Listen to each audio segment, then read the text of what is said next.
Hello.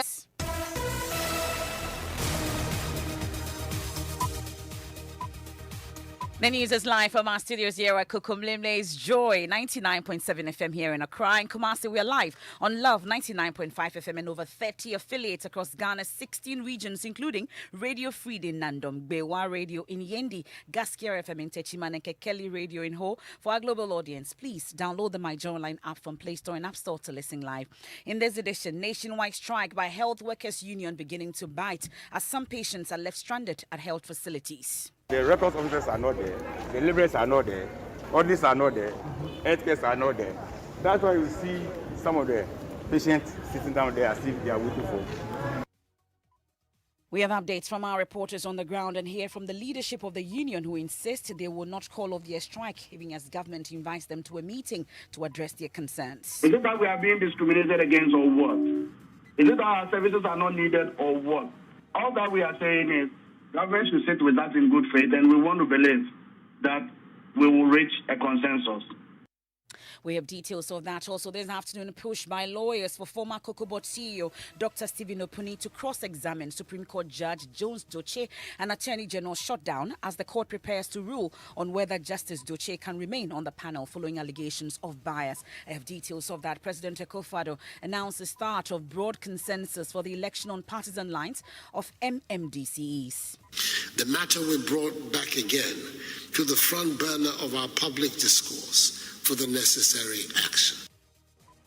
We'll hear from him as he vows to sack any MMDCE who does not perform. The argument that you are not aware of or are not responsible for government initiatives in your localities will not wash with me. That I will not hesitate to disappoint any MDCE who does not live up to expectations.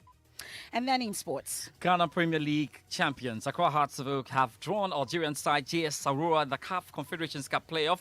We'll tell you more about Hearts' opponents and give you updates from the Ghana Football Association headquarters where the new Ghana Premier League season has been launched. And much later. Shatta. My name is Shatta. What? Freedom.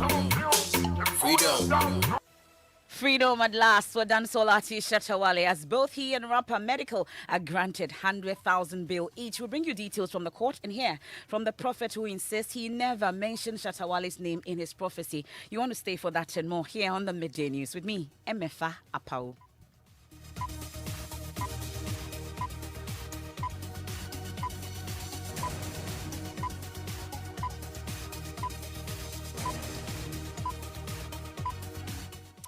Many thanks for your company. This is your home of independent, fearless, and credible journalism. This afternoon, checks by Joy News show the nationwide strike by the Health Workers Union is beginning to bite as some patients are left stranded at health facilities. The group is striking over what it calls poor conditions of service. It says the government has failed to review the conditions of service of its members as agreed upon in 2016, but rather that of their sister unions have been reviewed on 2 occasions. The leadership of the union says this blatant disregard for the plight of its over 40,000 members across the country has compelled them to take the decision to lay down their tools. At the Kolebu Teaching Hospital, members of the union have vacated their posts and offices are under lock and key. They also staged a protest pleading with government to heed to their call for improved conditions of service. Michael Papani was there and has been interacting with the striking workers and some stranded patients. The records officers are not there. The laborers are not there, audits are not there, healthcare are not there. That's why you see some of the patients sitting down there as if they are waiting for a doctor to come and see them. But it's the junior officers, something like the records officers, they will prepare their cars for them to go and see. Your boy! Yes! Your boy! Yes! Your boy! Yes! Did you tune? Into baby who doctor. But what about Hada? Mama Hada. Okay. Now, Uba Hana, the power didn't catch you. Mugashi, they are saying a card and a card. So you are hearing from some of the folks here who have been operated on. Some of them are here for review, some of them are to start the entire surgical process. But it's been proving difficult to get to see a doctor. the government and they should listen to us about what our leaders told them to do for us. So you see, we went rounds. You saw all the walls are empty. Nobody is working. You interview the patients. You hear what they were telling you. They are here to see a doctor. There's no records of that. There's no this and this and this. Are you getting me? So it's not our wish. We are all human. Okay. I see. So I'm begging you the media, that will take up and government to listen to us, and maybe tomorrow we can start with. Discuss our leaders and solve the matter. It's a teamwork. No worker is important than the other. Never. I'll repeat again. No worker is important than the other. Never. We are all providing the same services. Yes. So we are saying that give us what is due us.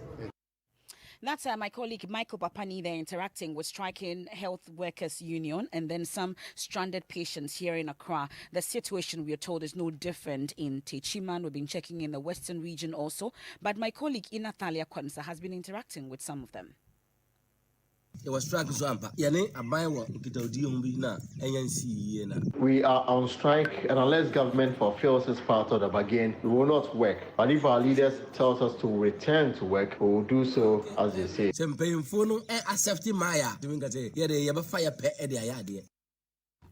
So that's the situation in the Western region. Well, we can listen to the General Secretary of the Health Services Workers Union, Franklin Owusu-Ansah. But just before then, yesterday we've been interacting with the Deputy Minister in charge of Employment and Labour Relations, Bright Rekubrobe, on the intentional government intention to meet with the Health Services Workers Union. We have written to them to meet them, and I am very sure and optimistic that as we meet them, we'll be able to address most of the issues that are involved for them to go back to work. But they also cite government's decision to deliberately cause disharmony within the health sector as part of the reasons why they're striking tomorrow. How do you address that? These are very normal in unionism. For us as government, we will not deliberately say we are creating disharmony. What for? We have been hearing all of them bit by bit. Every day, Fair Wages is meeting one health union or the other. So where is this disharmony issue or allegation coming from? Can we expect an intervention to reverse this strike action? Oh, I am very optimistic that when we meet, after all, the basis of they saying they are going on strike is because they felt that they were not being attended to. I am sure based on how we would have the discussion with them and based on the assurances that they will have, there will not be any need for strike. Well, that's the Deputy Minister, Employment and Labour Relations, Bright Rekubrobe, following up on that meeting. But ahead of that, the General Secretary of the Health Services Workers Union, Franklin Owusu-Ansah, has been speaking to Israel Lai on the AM show. Is it that we are being discriminated against or what? Is it that our services are not needed or what? All that we are saying is government should sit with us in good faith, and we want to believe that we will reach a consensus.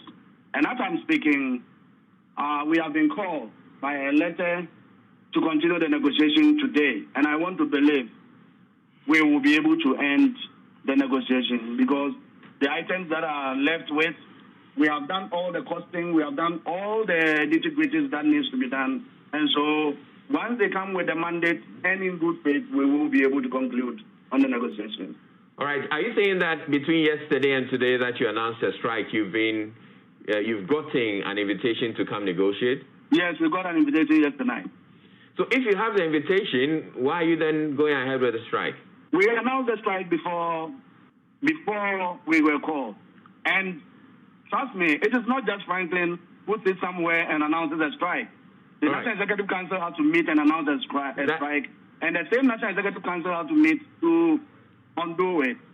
And it is not just National Executive Council all living in Accra. Okay, that's good. From all the regions. Franklin, so now you have the opportunity to reach out to your colleagues and the other executives and members and have that meeting and decide whether, because you can't really be negotiating whilst you're on strike. Let us face today's meeting. The outcome will determine what we will do next. That's the General Secretary of the Health Services Workers Union, Franklin Owusu-Ansah, there speaking with Israel Lai on the AM show. From the hospitals, let's head to the court, because the push by lawyers for former Cocobot CEO Dr. Stephen Opuni to cross-examine Supreme Court Judge Jones Tuche and Attorney General Godfred Yeboah-Dame was this morning shut down by the Supreme Court. Dr. Opuni's lawyers say the two are said to have met shortly after the Supreme Court had heard legal arguments in a case and adjourned proceedings to deliver a ruling. My colleague Raymond Akwa has details of that, joins me in studio. Raymond, what do we know? So we understand that Justice Doche stays on the bench, and there is also the ruling on the substantive matter, and the court has overturned its earlier decision. So in this 4-3 decision, Justice Onyonga returns to the court to actually deal with the matter. You know that the main issue was that Justice Clemens Onyonga, from sitting as a judge in the trial of Dr. Opuni, they didn't want him there, and actually they won the case earlier at the Supreme Court, and the two judges that ruled in favor, and they added two more judges to it, and it was a 3-2, now it's 4-3. It's actually turned on its head on the other way. So Justice Onyenuga is going back. In fact, the judge has since filed documents denying the claim. That's Justice Doche. But this morning, that was the first decision they came to. The first decision was that he should stay on the bench at the Supreme Court. Secondly, Justice Onyenuga should go back to deal with the matter. Thank you very much. Raymond Akwa with details from the court is the case we are watching, and we'll bring you more. Of course, you can visit myjournalonline.com for further details on it. We have more information, Raymond. Oh, no, just so I let you know who was in and who was there. Now, Doche Johnson were the original two, joined by Tokonu Ashikote to make the four. So these four are the ones who actually said Onyenuga should go back. Okay. On the other side are Justice Puaman, Tanko, and Doji. Okay. Those three said the judge should not stay on. Thank you very much, Raymond. Now, President Akufo-Addo has affirmed he will not hesitate to sack any metropolitan, municipal and district chief executive that fails to perform. For him, chief executives found to be undermining government policies will have no place in his government. All 250 out of the 261 confirmed by their respective assemblies are in Accra for an orientation exercise. Opening the event, President Akufo-Addo said the chief executives have a duty to monitor government program, explain policies to the people, ensure inhabitants in their catchment areas are in tune with government programs. Spoke loudly and clearly on 7th December 2020. They gave me 4 more years to do more for them. Whether this will be truly reflected in the lives of the people will depend to a large extent on the type of chief executive they get. The best efforts of the President of the Republic and the Ministers of State will be considerably undermined if you, in this room, responsible for local government, do not perform creditably. All government initiatives at the local level come within your purview, whether you initiated them or not. The argument that you are not aware of or are not responsible for government initiatives in your localities will not wash with me. Be reminded, however, that I will not hesitate to disappoint any MDCE who does not live up to expectations. Well, attempts by the Akufo-Addo government to allow for elections of MMDCs on partisan lines could not hold, and the policy was withdrawn after the NDC and others kicked against it. President Akufo-Addo hints of a yet-to-start broad consensus outcome, of which will bring back the election of MMDCs. All of you saw at first hand the massive expression of interest by many to become MMDCEs. It was reported in the news that in Garu, in the Upper East region, for example, a father, mother, and son all appeared before the Regional Vetting Committee seeking to be the chief executive. I belong to the group that has always advocated for the direct popular election of chief executives on a party political basis. My government and I will continue to work for a broad national consensus on this issue. And should such a consensus be attained for the repeal of Article 55, Clause 3 of the Constitution, and an agreement reached for political parties to participate in and sponsor candidates for election to metropolitan, municipal, and district assemblies. At any point during my tenure of office as President of the Republic, the matter we brought back again to the front burner of our public discourse for the necessary action. President Akufo-Addo there. We can now hear from the Chairman of the Council of State, Anocho Srebo. My advice to you, as you begin this new journey or you go through them a second time, will be first and foremost to avoid needless confrontations with traditional authorities, MPs, opinion leaders, and your assembly members. You will dissipate a lot of energies in reorganizing yourself when you indulge in such confrontations. It doesn't pay you, it doesn't pay the assembly, and as they say, when two elephants fight, it is the grass which suffers. You have to endure whatever their excesses may be, but you have to be patient and thoughtful enough to get them to see your point of view, because two heads are surely better than one. If you give them respect, you earn their respect. If you show empathy to them, you win their affection. That's the chairman of the Council of State, Nana Otu-Osireboa. They are advising the chief executives to avoid needless conflicts with traditional authorities in the assemblies. I'll take you back to the court. And as you know, the Attorney General is seeking to have the Apex Court set aside its closed score 3-2 July 2021 decision. We've been giving updates that has been upheld. And we can hear from the Attorney General on this. There was an appeal in which they were seeking for the refusal. Something happened where we were made not to appeal, you were made not to advocate for the court. What are your comments about that? How do you think that? Well, I thought the early application asking Justice Doche to recuse himself was also one of the gymnastics, as we call it, deployed by Dr. Stephen Ofuni. And clearly it confirms the point that he's been seeking to avoid a judgment day. And definitely judgment day will come. I thought that the application for Justice Doche to recuse himself was totally baseless, without any warrant whatsoever, because the Constitution and various statutes of Ghana have placed constitutional duties upon me. By virtue of Article 153 of the Constitution, I'm a member of the Judicial Council, assist on the Judicial Council with various justices of the Supreme Court, justices of the Court for Appeal, and justices of the High Court. By virtue of the Legal Service Act, again, a member of the Superior Court of Judicature sits on the Ministry of Justice Legal Service Board. By virtue of the Law Reform Commission Act, a member of the judiciary also serves on the Law Reform Commission. So they had looked on it. My visit to the office of Justice Doche during office hours and in my official capacity as to discuss matters affecting the Ghana School of Law, unless they did not want me to resolve the issues of the Ghana School of Law. That's the Attorney General, Godfred Yeboah-Dame, speaking at the court today. Let's head to Parliament now. And the House is reconvening after a 9-week break. But even before proceedings begin, the minority has been addressing a news conference. They are demanding the removal of the special petroleum taxes imposed on petroleum products from the 2022 budget.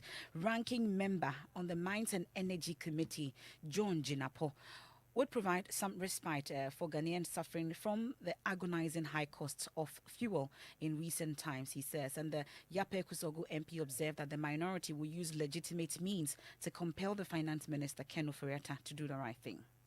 It can reposition TOR so that it can continue to process crude. Ladies and gentlemen, our point number 5.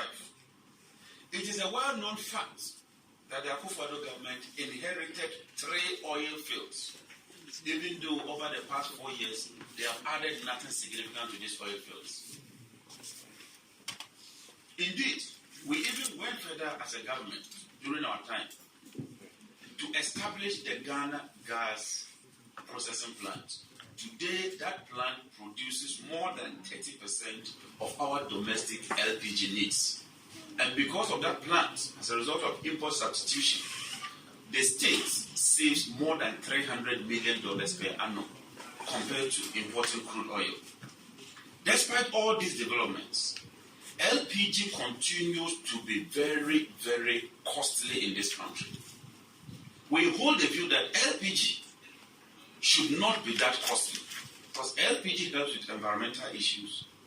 And today, because of the cost of LPG, a lot of our rural folks are resorting back to biomass by using wood fuel, cow dung, and other fuels. We therefore demand that in the 2022 budgets, these obnoxious taxes that has been imposed on LPG be removed with immediate effect.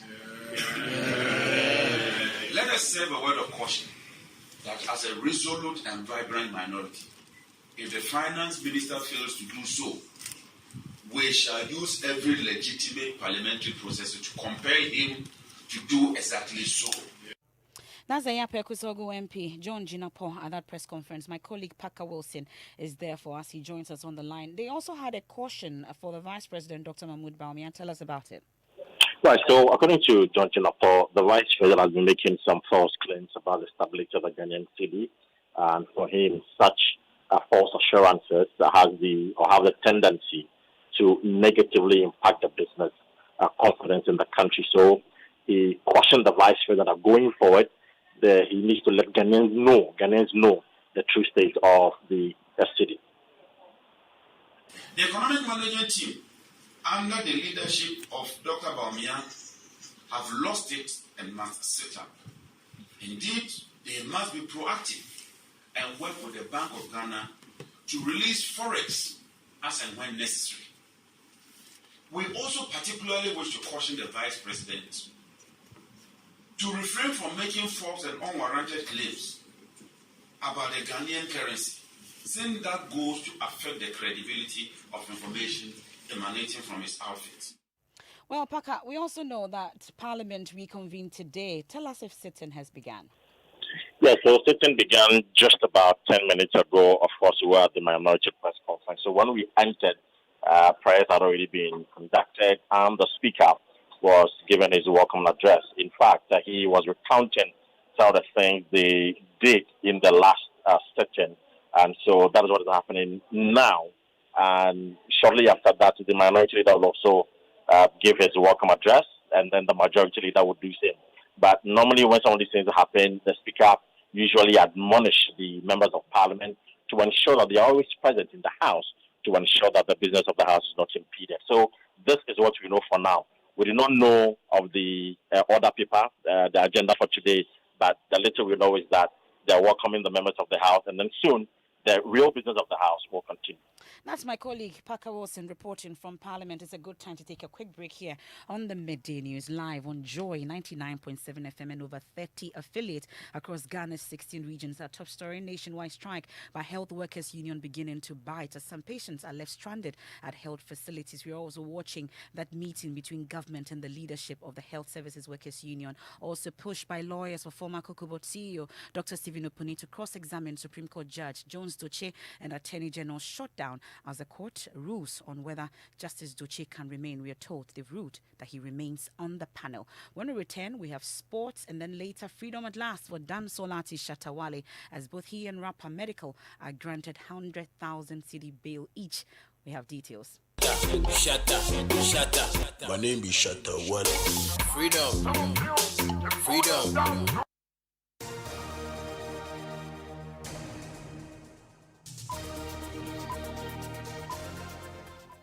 Many thanks for your company.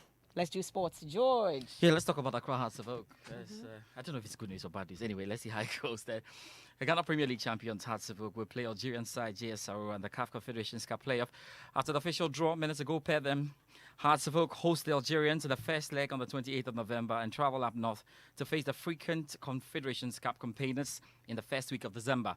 Following the first poor showing in that CAF Champions League prelims, the club is poised to make amends. Kwame Pariado is PRO of Accra Hearts of Oak. We have another opportunity to make ourselves very proud, and that is the Confederations Cup, which we have another assignment to play when we get to know the opponents, so that we'll be able to go into that group stage as well. So for us, yes, we needed to let everybody understand that even though we lost at the Champions League level, the Confederation also presents another opportunity. So we must let our support count, we must remain united, and then let the support continue to stand firm behind the team. Yes, the Premier League starts on Sunday. That's when we will play our match against Legon City. Yeah. When the draw is done, I know those matches will be played next month, that is in November. Yeah. We are hoping that between now and November, we should be able to continue to fine-tune the squad so that we'll be able to get the needed results and bring those smiles onto the faces of every Freudian. So Accra Hearts will be looking to put up a better performance against the Algerians, hopefully, because they will have some games to play in the Ghana Premier League, which is being launched at the moment at the Ghana Football Association Secretariat. There's more to come in our subsequent bulletins. Thank you very much, George. And it's time to celebrate our own, because Joy News Kwetinate has been adjudged overall Best Journalist at the prestigious West Africa Media Excellence Award. It's an award he jointly won with Nigerian journalist Samad Uthman. He also won the Investigative Journalist of the Year Award with his documentary, Robbing the Poor. We'll hear from Kwete shortly, but here are excerpts of that documentary, Robbing the Poor, which won him the ultimate prize. We will take you on a journey to expose the crooks who are compromising the integrity of the International Cocoa Sustainability Program. The actual work that we are going to do just be like 10%, the 90% I'll forge it. It may apply. In this edition of Hotline, my colleague Kwetinate digs into the rot that has characterized the cocoa certification program. He goes in search of hard evidence in major cocoa growing areas in the Ashanti, Western, Eastern, and Central regions, and shows how officials of certification bodies act as auditors and shadow staff to aid in the acquisition of certificates under million-dollar merit deals with key stakeholders in the cocoa sector, facilitating the entire process. There is a whimsical, chaotic, and unregulated payment of premiums where cocoa farmers are paid for the certified cocoa. We can now hear from the award-winning Kwete Nate. Kwete Nate.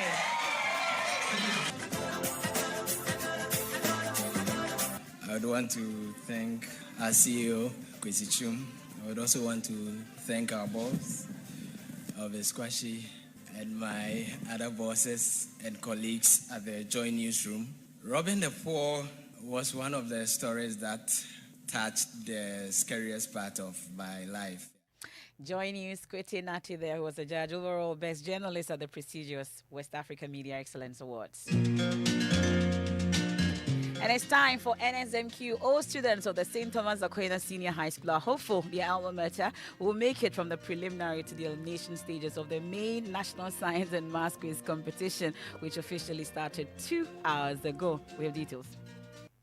So I have with me here some old students of St. Thomas Aquinas. Can you tell me what are expectations ahead of your contest today? Definitely, we are going to win this contest. Okay. We are not looking down on any school, but they are no match for us. It brings me a lot of joy, more than anything, because now the quiz has become like nationwide, worldwide competition. So if your school is not part, it's really bad. We are going to get a sure victory. There's not going to be any glitches from our boys. Thank you very much, old student. Let me talk to the current students now, but I'll start with the teacher or the trainer. My focus now is the competition at hand. Okay. After this, then I'll look at the next competition. St. Thomas Aquinas hoping to do the most. We see how that goes. Shut up, shut up, shut up, shut up, shut up. My name is Shatta Wale. Freedom. And it's freedom at last for Dansolati Shatta Wale after Accra Circuit Court granted him a 100,000 cedi bill earlier today. The musician was arrested following his hoax shooting incident and charged with causing fear and panic, and was jailed. Was in police custody for 7 days. Mapitso Sibidi was in court. She joins me in studio. Welcome back, Mapitso. Thank you, Emma. You saw Shatta Wale? I saw. Of course. I saw Shatta Wale. Yeah, dressed in all white. And when he arrived, he had a green bandana bandana over his head, covering his face.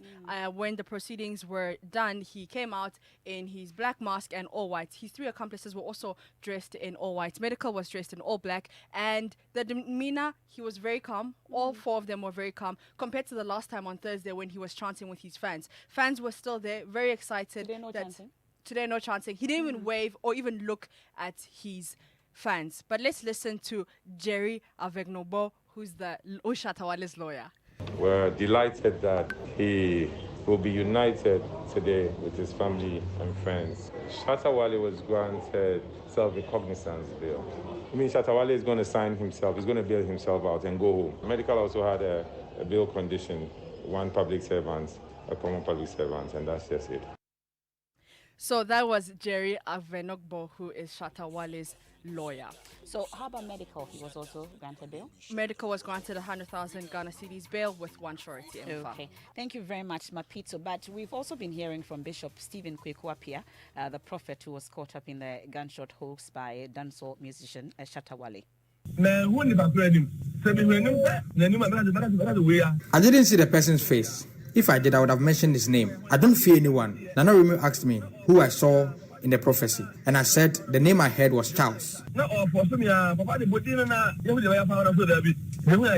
And he continued to force me to mention the name, and I said no. The only thing I heard was Charles.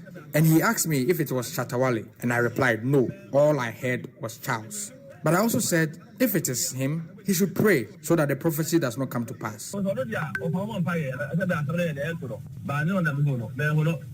that's Jesus Ahonfe speaking on our Doom FM, ending today's edition of the Midday News here on Joy 99.7 FM. And allegations of bias against Justice Fonyenuga unfounded Upuni trial can proceed Supreme Court. I blame EC for the 8 deaths recorded in 2020 elections. And as it happened, Shatawale Medical each granted 100K bail. I am Memefa Apau. There's more news when you log on to myjoyonline.com. You can follow my pizza on Joy Entertainment for more from the court.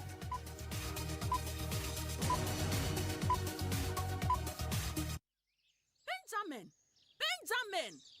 Kweku! Nkwadai na wa he. Akwesi. Auntie Maggie, I don't know what you move from my anopotutu to say. Pepesa wabua me. Na me de momo no. Emani sika. Oh, Auntie Maggie Jaisa. Say momo aye easy cra. Ubeti me afre momo. And no answer over dial 170. That's all. Mami chiro. Mema wakwaba ba MTN momo. Hey, na momo yi ayem rese. Ena de bia me keke mo friend kwadai. Chia. Afa. Ma. O frame. The dada afei na waba. Eye jai. Miama ye. Oh ma.